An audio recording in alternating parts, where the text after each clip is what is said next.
झुलस रहे हैं गम की धूप में प्यार की छाया कर देना। झुलस रहे हैं गम की धूप में प्यार की छाया कर देना।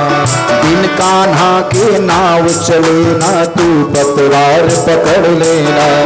दिन कान्हा के नाव चले ना तू पतवार पकड़ लेना। मेरा रास्ता रोशन कर दे, मेरा रास्ता रोशन कर दे। छाई अंधियारी रात देना है तो दीजिए, जन्म जन्म का साथ देना है तो दीजिए, जन्म जन्म का साथ। मेरे सिर पर रख दो ठाकुर, मेरे सिर पर रख दो ठाकुर। मेरे सिर पर रख दो कान्हा, मेरे सिर पर रख दो कान्हा।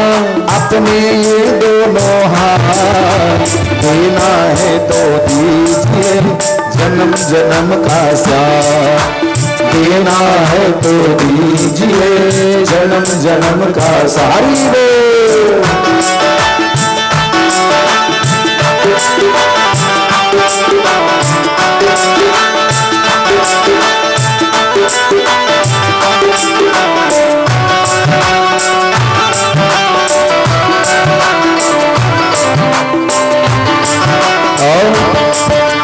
इसी जन्म में सेवा देकर बहुत बड़ा एहसान किया। इसी जन्म में सेवा देकर बहुत बड़ा एहसान किया। हरीश गर्ग अजय गर्ग भगवान का धन्यवाद करो कि प्रभु आपने इसी जन्म में जो आपने ये सेवा मुझे प्रदान की है, अपने पूर्वजों के निमित्त, अपने पूज्य पिता के निमित्त, अपने दादा दादी नाना नानी इन सब के निमित्त जो हमें ये भागवत जी की सेवा करने का सौभाग्य प्राप्त हुआ है, हे प्रभु ये तेरी बड़ी कृपा है। इसी जन्म में सेवा देकर बहुत बड़ा एहसान किया। इसी जन्म में सेवा देकर बहुत बड़ा एहसान किया। तू ही गोविंदा तू ही गोपाला मैंने तुझ पहचान लिया। तू ही गोविंदा तू ही गोपाला मैंने तुझ पहचान लिया। तेरे साथ रहे बरसों तक, तेरे साथ रहे बरसों तक, तेरे साथ रहे बरसों तक, तेरे साथ रहे बरसों तक। बस रख ले मेरी बात, देना है तो दीजिए, जन्म जन्म का साथ देना है तो दीजिए, जन्म जन्म का साथ। मेरे सिर पर रख दो ठाकुर, मेरे सिर पर रख दो ठाकुर। मेरे सिर पर रख दो कान्हा, मेरे सिर पर रख दो कान्हा।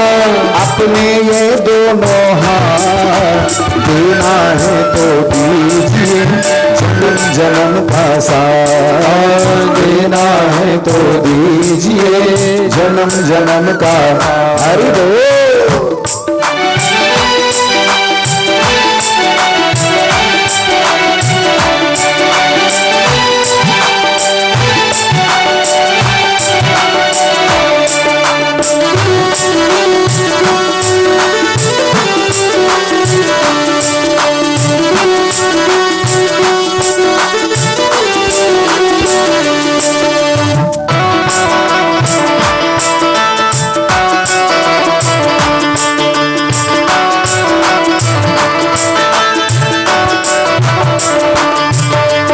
सुना है हमने शरणागत को अपने गले लगाते हो। सुना है हमने शरणागत को अपने गले लगाते हो। ऐसा हमने क्या मांगा जो देने में शर्माते हो। ऐसा हमने क्या मांगा जो देने में शर्माते हो। चाहे सुख में रखना या दुख में, चाहे सुख में रखना या दुख में, बस होती रहे मुलाकात। देना है तो दीजिए जन्म जन्म का साथ। देना है तो दीजिए जन्म जन्म का साथ। मेरे सिर पर रख दो ठाकुर, मेरे सिर पर रख दो ठाकुर अपने दोनों हाथ। देना है तो दीजिए जन्म जन्म का साथ। देना है तो दीजिए जन्म जन्म का साथ। देना है तो दीजिए जन्म जन्म का साथ। बोलिए भक्तवत्सल भगवान की जय। श्री वामन नारायण भगवान की जय। भगवान ने महाराज बलि का संकल्प पूर्ण किया और महाराज बलि को सुतल लोक का राजा बनाया। एक रूप से भगवान उपेंद्र बन गए। इंद्र के आदेश सिंहासन पे आज भी भगवान विराजमान रहते हैं। और वामन के रूप में महाराज बलि के यहां सुतल लोक में भगवान पहरेदारी करते। भगवती महालक्ष्मी जी आई महाराज बलि के हाथ में रक्षा सूत्र बांधकर एक रूप से भगवान वैकुंठ धाम में भी विराजते हैं। बोलिए भक्तवत्सल भगवान की जय। और अब यहां से सूर्य वंश की कथा प्रारंभ होती है। श्री सुखदेव जी ने कहा, राजन सूर्यताम मानव व्रत करते हैं। महाराज अम्बरीश की सुरक्षा में भगवान ने अपना सुदर्शन चक्र लगाया है। देखो भक्ति कैसी होनी चाहिए, व्रत कैसा होना चाहिए, भगवान का पूजन कैसा होना चाहिए, भगवान पे विश्वास कैसा होना चाहिए, कोई महाराज अम्बरीश से सीखे। भगवान की सेवा करते समय महाराज अम्बरीश अपने परिवार में भी किसी की भी सेवा नहीं लेते हैं। हम तो घर में पूजा पाठ करने बैठते हैं तो कभी ये लाओ, कभी ये लाओ, कभी ये लाओ, और कई बार कोई सामान लाने में विलंब हो गया तो क्रोध भी करने लगते हैं। अभी धूप नहीं आई, अभी अगरबत्ती नहीं, अभी फूल नहीं आया, भोग नहीं आया, जल्दी करो, तुम्हें पता नहीं मेरा कल एकादशी का व्रत था, कितनी भूख लगी है। घर में क्रोध आता है। लेकिन महाराज अम्बरीश भगवान के मंदिर की झाड़ू पोछा भी अपने हाथ से करते हैं। भगवान के मंदिर में जो थाली बर्तन घंटे घड़ियाल जो कुछ भी है सारी सेवा अपने हाथ से। यहां तक कि उस समय में जो आटा पीसा जाता था वो हाथ से चक्की चलानी पड़ती थी। भगवान के भोग के लिए जो आटा तैयार होता है महाराज अम्बरीश वो आटा भी अपने हाथ से ही पीसते हैं। हजारों दास दासियां हैं, महारानियां हैं, लेकिन किसी से सेवा नहीं लेते हैं। और जब इस प्रकार की सेवा करते हैं तो भगवान ने क्या किया, मई जून के महीने में महाराज अम्बरीश जब आटा पीसे ना तो खूब पसीना हो तो भगवान महाराज अम्बरीश के पीछे आके खड़े हो जाएं और अपनी पीतांबरी से ऐसे ऐसे हवा करे, पंखा जले। भगवान महाराज अम्बरीश की ये एकादशी के व्रत का फल, उसकी महिमा बता रहा हूं आपको। एकादशी व्रत की क्या महिमा है। और अपनी सुदर्शन चक्र की सेवा महाराज अम्बरीश की सुरक्षा में भगवान ने लगा दिया। देखिए ये बात तो केवल महाराज अम्बरीश ही कह सकते हैं क्या, कि मेरा आपकी कृपा से। ये बात बिल्कुल महाराज अम्बरीश के ऊपर लागू होती है। सब काम हो रहा है मेरा आपकी कृपा से, सब काम हो रहा है। करते हो तुम कन्हैया, करते तुम कन्हैया, मेरा नाम हो रहा है। मेरा आपकी कृपा से सब काम हो रहा है। मेरा आपकी कृपा से सब काम हो रहा है।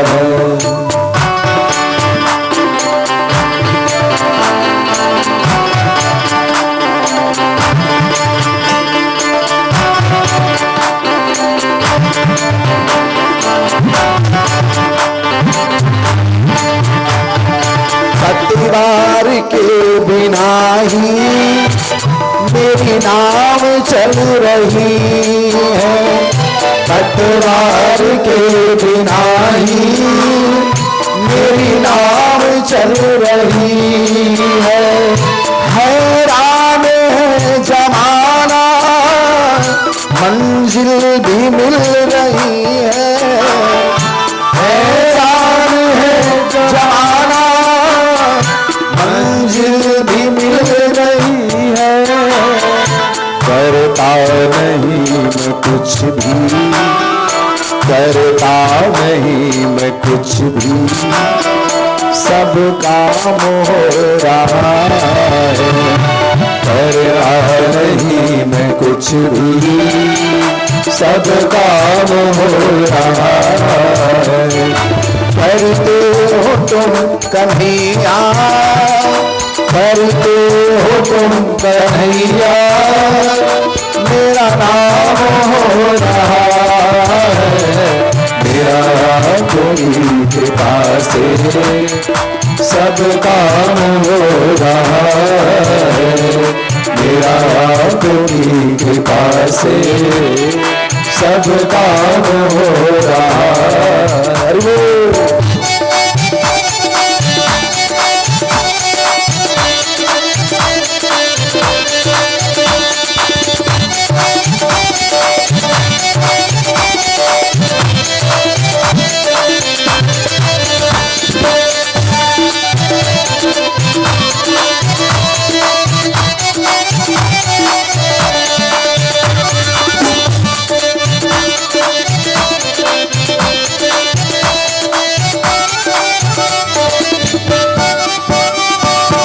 मैं तो नहीं हूँ काबिल, तेरा प्यार कैसे पाऊं। मैं तो नहीं हूँ काबिल, तेरा प्यार कैसे पाऊं। मैं तो नहीं हूँ काबिल, तेरा प्यार कैसे पाऊं। मैं तो नहीं हूँ काबिल, तेरा प्यार कैसे पाऊं। टूटी हुई बाणी से गुणगान कैसे गाऊं। टूटी हुई बाणी से गुणगान कैसे गाऊं।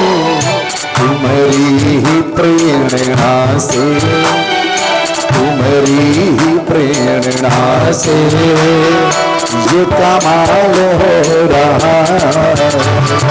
तुम्हारी ही प्रेरणा से ये कमाल हो रहा है।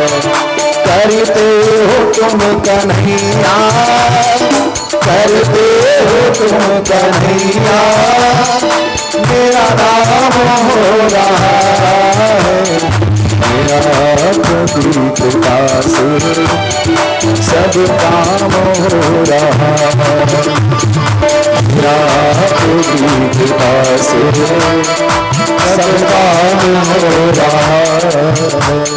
राधे राधे गोविंद गोविंद राधे, राधे गोविंद गोविंद राधे, राधे राधे गोविंद गोविंद राधे, राधे राधे गोविंद गोविंद राधे, राधे राधे गोविंद गोविंद राधे, राधे राधे गोविंद गोविंद राधे, राधे राधे गोविंद गोविंद राधे, राधे गोविंद गोविंद राधे।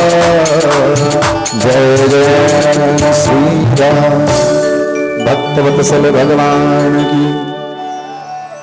महाराज अम्बरीश भी भगवान कृष्ण की पूजा करते हैं सूर्यवंशी, लेकिन पूजन करते हैं कृष्ण का।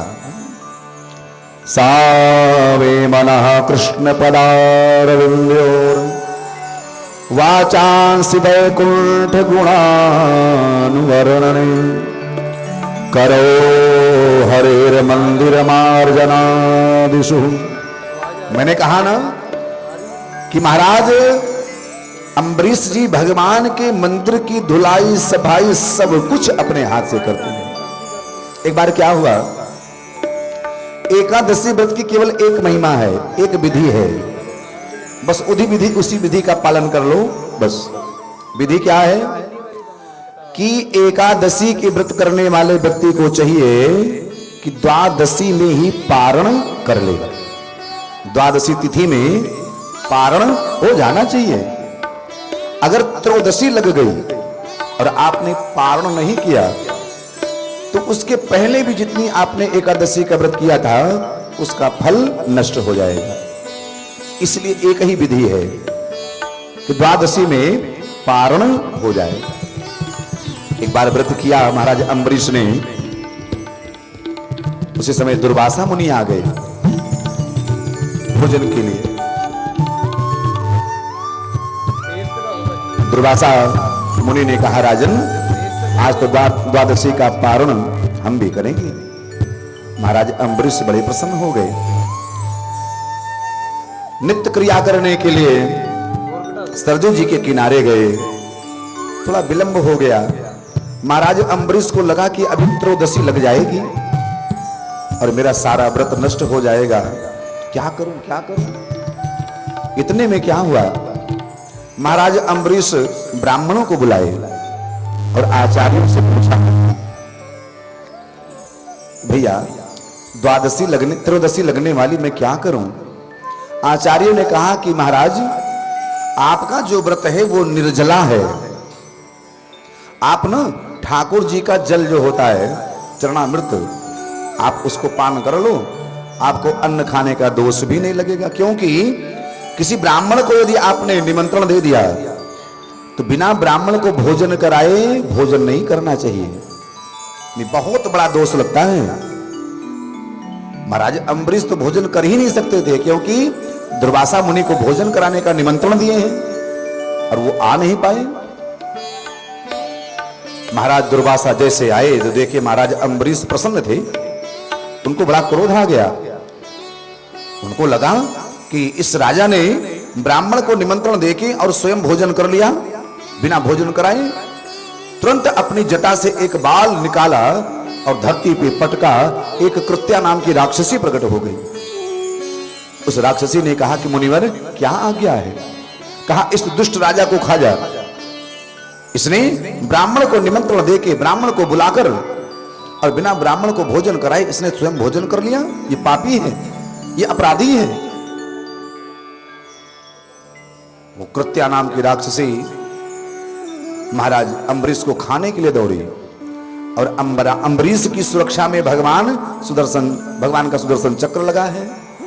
अब जैसे वो राक्षसी बढ़ी, सुदर्शन चक्र ने जलाकर भस्म कर दिया कृत्या को और लग गया दुर्वासा के पीछे। दुर्वासा ऋषि भगे वहां से। भागते भागते तीनों लोकों में गए लेकिन कहीं भी उनकी रक्षा नहीं हुई। श्रीमन नारायण प्रभु के पास गए और कहा, प्रभु मेरी रक्षा करो। भगवान ने कहा, भैया अहम भक्ता पराधीनो, मैं अपने भक्तों के अधीन में हूं। कहा, प्रभु मैंने तो सुना था कि आपका वचन है क्या,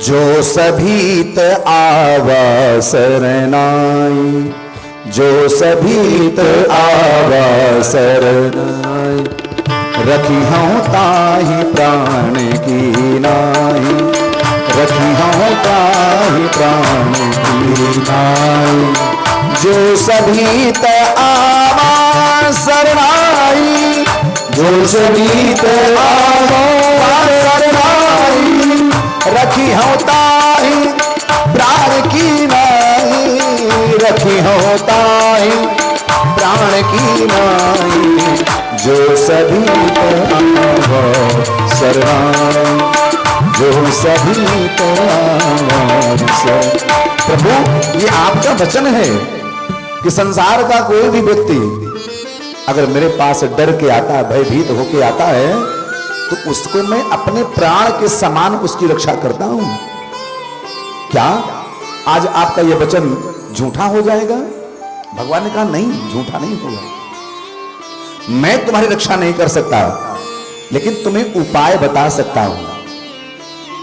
कहा राजन, तुमने जिसका अपराध किया है ना, उसी राजा के पास जाओ। तुमने अपने आप को बहुत बड़ा भक्त माना और महाराज अम्बरीश को छोटा भक्त माना, इसलिए तुम जाके महाराज अम्बरीश से क्षमा याचना करो। अगर वो तुम्हें क्षमा कर दें तब तुम्हारी रक्षा हो सकती है, बाकी पूरी त्रिलोकी में तुम्हारी रक्षा कोई नहीं कर सकता। और फिर महाराज अम्बरीश के पास आए दुर्वासा मुनि और क्षमा किया। इस प्रकार से भगवान अपने भक्तों के ऊपर कृपा करते हैं। इसी वंश में आगे चल के महाराज युवनाश हुए और युवनाश के यहां महाराज मानधाता के पुत्र हुए सत्यव्रत, और सत्यव्रत को शिक्षा देने के लिए भगवान ने मत्स्य रूप में अवतार लिया था। बोले मत्स्य नारायण भगवान की जय। इसी वंश में एक राजा हुए महाराज हरिश्चंद्र। कौन नहीं जानता राजा हरिश्चंद्र को? सूर्य वंश के राजा हैं। रोहित, बाहुक, महाराज सगर हुए। महाराज सगर के 60,000 पुत्र थे और महाराज क्रोधा अग्नि में जलकर भस्म हो गए कपिल भगवान के। बड़ा दुख हुआ, क्या करें? फिर इनके पुत्र महाराज अंशुमान ने तपस्या की। कपिल भगवान ने कहा अगर हो तुम में हिम्मत तो गंगा जी को प्रकट करो। गंगा जी आएंगी तो जब गंगा जी का जल तुम्हारे भाइयों का स्पर्श करेगा, उस समय तुम्हारे भाइयों की सद्गति हो जाएगी। महाराज अंशुमान ने तपस्या की, गंगा जी नहीं आई। दिलीप ने तपस्या की, गंगा जी नहीं आई। फिर दिलीप के पुत्र हुए महाराज भगीरथ। महाराज भगीरथ ने तपस्या की, फिर जाके गंगा जी प्रकट होंगी। बोले गंगा मैया की जय। जो गंगा मैया में हम लोग हर हर गंगे करके डुबकी लगाते हैं। अयोध्या के राजाओं ने अपने 3 पीढ़ी इसी में लगा दी गंगा जी को प्रकट करने में। आज हम गंगा जी की महिमा नहीं समझते हैं। अयोध्या के राजाओं ने 3 पीढ़ी लगा दी केवल तपस्या करने में, और महाराज भगीरथ के द्वारा मां गंगा प्रकट हुई। और भगीरथ के ही वंश में हुए ऋतुपर्ण, सौसाद और अश्मत, नारी कवच, खटवांग, महाराज रघु, और महाराज रघु के पुत्र हुए महाराज अज। महाराज रघु तक तो चला रघुवंश, अज तक चला, रघु तक चला रघुवंश, और फिर हुए अज। अज के बाद महाराज अज के पुत्र हुए महाराज दशरथ। महाराज दशरथ के यहां भी चौथापन आ गया, घर में कोई पुत्र नहीं हुआ। सूर्य वंश में और चंद्र वंश में सिर्फ इतनी भिन्नता है, इतना अंतर है कि सूर्य वंश में जब तक यज्ञ नहीं हुई तब तक किसी के यहां पुत्र की प्राप्ति नहीं हुई, और चंद्र वंश में जब तक युद्ध नहीं हुआ तब तक किसी का विवाह नहीं हुआ। दोनों में इतना ही अंतर है। महाराज दशरथ चौथापन आ गया, घर में कोई संतान नहीं है। दुख तो कई बार हुआ है महाराज दशरथ जी को, लेकिन रामायण में केवल एक बार कहा जाता है। एक बार भूपति मन माही भैगलानी मो रे सुत नाही। एक बार भूपति मन माही भैगलानी मो रे सुत नाही। गुरुगृह गयव तुरत महि पाला। गुरुगृह गयव तुरत महि पाला। शरण लागी करी विनय विसारा। शरण लागी करी विनय विसारा। निज दुख सुख सब गुरहि सुनायो। कहीं वशिष्ठ बहु विधि समुझायो। धरहु धीर होई सूत चारी। त्रिभुवन सकल विदित भयहारी। त्रिभुवन सकल भगत भयहारी। एक बार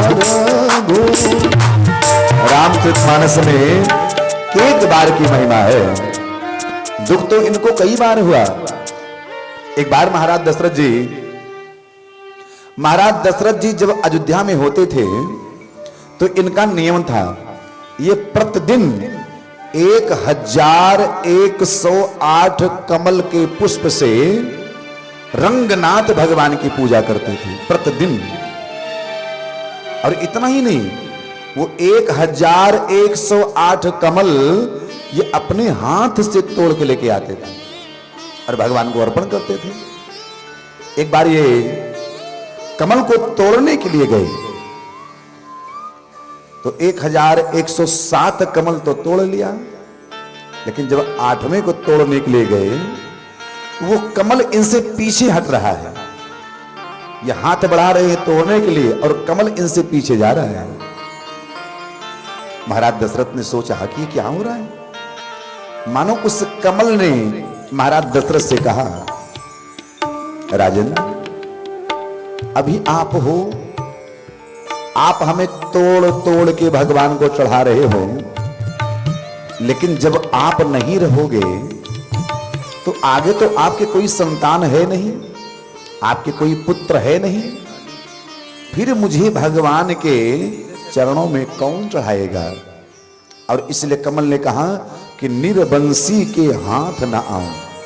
महाराज आप निर्वंशी हो और मैं आपके हाथ में आकर मैं उजड़ना नहीं चाहता। और फिर महाराज दशरथ को यहां पर दुख हुआ, भैगलानि मोरे सूत नाही। आज अगर मुझे पुत्र होता तो क्या ये कमल मुझे ऐसे कहता। एक बार गुरुदेव वशिष्ठ अपनी धर्म पत्नी माता अरुधंती के साथ में अयोध्या में आई। छोटा सा उनका पुत्र आया। अयोध्या में आते ही महाराज वशिष्ठ का पुत्र रोने लगा। गुरु वशिष्ठ ने पूछा क्यों रो रहा है बेटा। माता अरुधंती ने पूछा क्यों रो रहा है। उसने कहा मां मैं इसलिए रो रहा हूं कि मुझे लगता है कि अब हमारी उपरोहिती, जो हम कुल उपरोहिती का काम करते हैं, अब महाराज दशरथ के बाद वो समाप्त हो जाएगा। मां मेरे पिताश्री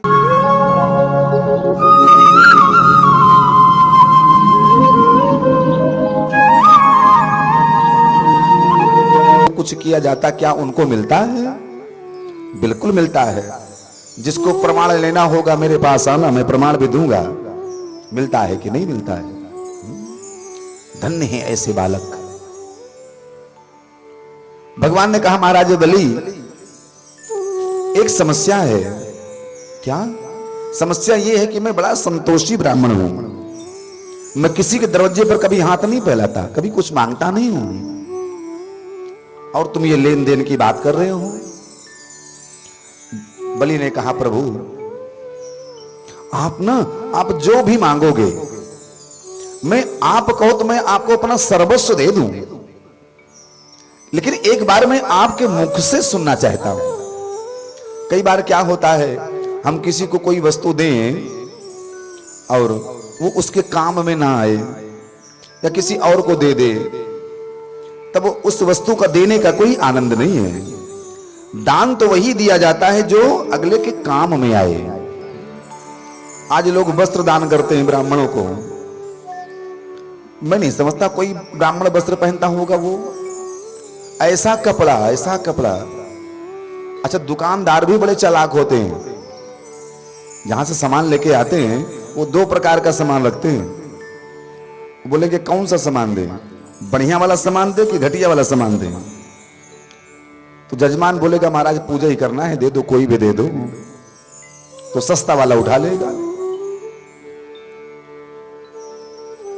आपने देखा होगा सोमवार को जब उद्यापन होता है, हम लोग तो मंदिर में देखते हैं, इतना बड़ा पैकेट होता है श्रृंगार का, और उसी में इतना बड़ा बड़ा छोटा छोटा सारा सामान होगा, और वही लाके भगवान को अर्पण करेंगे, भगवती को। देखा? और खुद के लिए 1500 रुपए के नीचे कोई वो सामान नहीं आता, और भगवान के लिए 2 रुपए 10 रुपए से ज्यादा सामान आता नहीं। तो जैसे जिसकी सोच, जैसे जिसका भाव, उसी प्रकार से भगवान भी दे देते हैं। बलि ने कहा प्रभु आपको कुछ तो दान लेना ही पड़ेगा। भगवान ने कहा आपने मुझे बड़े धर्म संकट में डाल दिया महाराज बलि, चलो ठीक है, यदि आपकी यही इच्छा है तो आप मुझे मेरे पैर से 3 पग भूमि दान में दे दो। बलि जोर से हंसा। बलि ने कहा प्रभु आप रह गए बामन के बामन हैं, आपको मांगना भी नहीं आया, आपकी हाइट छोटी है, आपकी बुद्धि भी छोटी है, आपको मांगने भी नहीं आया। अरे आप त्रिलोकी की राजा महाराज बलि के सामने खड़े हो, खुल के मांगो, एक बार फिर मांगो, जो आपकी इच्छा हो मांगो। भगवान ने कहा भैया मैं तो पहले ही कह दिया, मैं संतोषी ब्राह्मण हूं। अंत में बलि ने, जब भगवान ने कहा महाराज बलि यदि आपको 3 पग भूमि देना हो तो दो, और नहीं तो अपने राम चले। बलि ने कहा प्रभु आपने तो मुझे विवश कर दिया, धर्म संकट में डाल दिया, ठीक है, ये सारी धरती अपनी ही है, जहां से आपकी इच्छा हो आप 3 पग भूमि नाप लो। भगवान ने कहा महाराज बलि इतनी बड़ी यज्ञ कर रहे हो और तुम्हें दान करना भी नहीं आता, क्या मतलब? बोले दान करने से पहले संकल्प किया जाता है, पहले संकल्प तो करो। आपने संकल्प तो किया नहीं। बलि ने कहा प्रभु क्या 3 पग भूमि संकल्प करूं? किला 2 4 10 20 किला होती तो दान भी करता, संकल्प भी करता, ये 3 पग भूमि क्या संकल्प करूं? भगवान ने अपने मन में कहा कि तुम 3 पग ही पूरी कर देना। संकल्प को लेकर महाराज बलि में और वामन नारायण भगवान में काफी बातें हुई। दूर खड़े दैत्य गुरु शुक्राचार्य ने देखा, ध्यान लगा के देखा कि ये बटुक ब्रह्मचारी तुम्हें पता है कौन है? यश बेरोचने साक्षात् भगवान विष्णुरव्यय कस्यपाददितेर जातो देवानां कार्य साधका। सावधान राजन, जानते ये कौन है? ये कोई बामन और 53 नहीं है, फिर बोले ये वैकुंठाधिपति हैं भगवान विष्णु, जो देवताओं के कार्य को सिद्ध करने के लिए आज तुम्हारे यहां यज्ञशाला में पधारे। तुमने कुछ देने की बात तो नहीं की? महाराज बलि ने कहा कि प्रभु मैंने 3 पग भूमि देने का वचन दे दिया है। शुक्राचार्य ने कहा झूठ बोल जाओ, बोल दो महाराज हमारी तुम्हारी कोई बात नहीं हुई, आप फिर कभी आना। धन्य है बलि। बलि ने कहा गुरुदेव, मैंने वचन दिया है ब्राह्मण को और मैं कैसे मुकर सकता हूं। शुक्राचार्य जी ने कहा कि मेरे दाता दानी, तुम समझ नहीं रहे हो, ये देवताओं के कार्य को सिद्ध करने के लिए आए हैं छोटे रूप बनाकर। ये 2 ही पग में पूरे ब्रह्मांड को नाप लेंगे और तीसरा पग रखने के लिए तुम्हारे पास कुछ नहीं बचेगा। इसलिए नीति कहती है कि कुछ स्थान ऐसे हैं जहां पर एक बार झूठ बोलने से पाप नहीं लगता। पहला, अपनी पत्नी से। अजय जी, हाँ, पत्नी से झूठ बोलने में पाप नहीं लगता है। अब मान लो दीपावली का त्योहार आया, पत्नी ने कहा इस बार मैंने 9 लखा हार लेना है, तो वहां पर आप 9 लाख, अरे मैं तो 20 लाख का देने सोच रहा था। अब उस दिन आपको पनीर की पकौड़ी मिलेगी घर में महाराज, और दीपावली आए और आप लेकर नहीं दे पाए, आराम से कह सकते हैं देवी मेरी तो इच्छा थी कि मैं 20 लाख का हार बना के दूं, लेकिन इतनी मद्दी है, इतना मद्दा चल रहा है धंधा बिजनेस, तो पत्नी नाराज नहीं होगी।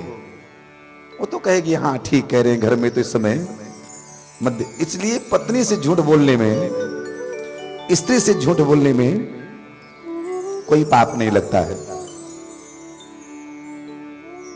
क्यों? इसका एक कारण है, क्योंकि माताओं बहनों का हृदय जो होता है ना, ये बड़ा कोमल होता है।